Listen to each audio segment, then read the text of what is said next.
Kahit 7 beses na naglandfall, patuloy na lumalakas ang bagyong Verbena. Sa katunayan, batay sa pinakahuling ulat ng Pag-asa, nasa severe tropical storm na ang naturang sama ng panahon. Ang update niyan alamin natin kay Pag-asa weather specialist Lian Loreto.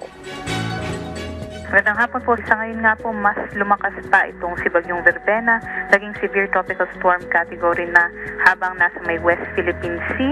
Meron pa rin pong taglay na hangin na abot sa 95 km per hour at pagbukso na abot sa 115 km per hour habang nasa 375 km kanluran ng Coron, Palawan. Sa ngayon, kumikilos po ito pa westward sa bilis na 35 km per hour. So may kabilisan po at inaasahan nga po natin bukas ng umaga ay makakalabas na ng ating Philippine Area of Responsibility.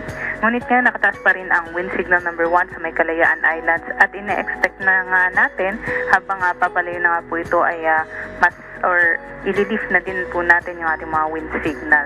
Aside po dito sa Bagyong Verbena ay may binabantayan din po tayong amihan at shear line at meron pa rin po tayong gale warning sa may seaboard sa Northern Luzon at sa may western seaboard ng Southern Luzon kahit bawal pa rin po maglayag yung ating mga kababayang mandaragat dyan.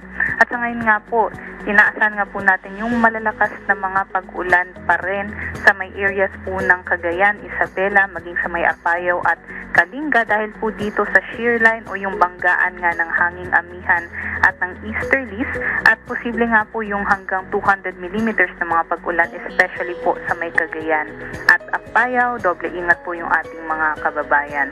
At sa ngayon nga po yung trough ni Verbena, posible pa rin po magdala ng mga makulimlim na panahon sa may areas po ng Zambales, Bataan maging sa Metro Manila at ilang bahagi din po ng Calabarzon at Mimaropa maging sa may Aklan, Antique at yun nga po, ibang areas din po ng Mimaropa. At sa ngayon, aside po dun sa mga nabanggit kong lugar na apektado ng shear line, posible din po yung makulimlim na panahon sa may nalalabing bahagi ng Cordillera Administrative Region, maging sa may Quirino, Nueva Vizcaya, sa may Quezon at sa may nalalabing bahagi din po ng Central Luzon.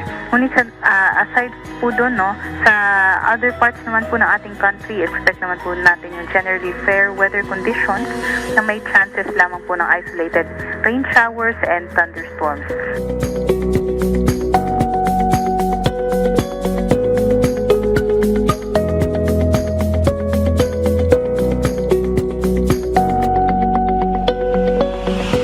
In the next 2 to 3 days, posible nga po, wala naman po tayo nakikita na sama ng panahon.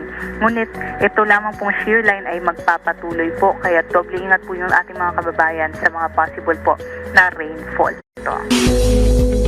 Maraming salamat Pag-asa weather specialist Lian Loreto.